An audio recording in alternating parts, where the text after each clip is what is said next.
Para sa lahat ng mga lumalaban sa buhay. Alam mo, bilib ako sa'yo. Kasi kahit hirap na hirap ka na, ipinapakita mo pa rin kaya mo pa.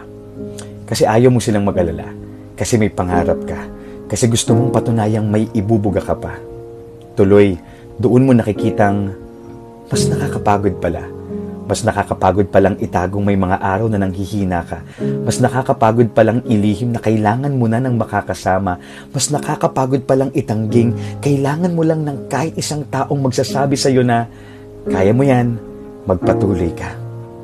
One realization that changed the way I deal with my battles. I don't fight alone. I fight in faith. I fight with my God. Why? Because in our weakness, He is our strength. In our doubt, He is our guide. And in our heartbreak, He is our breakthrough. Walang labang hindi na ipanalo ang Panginoon.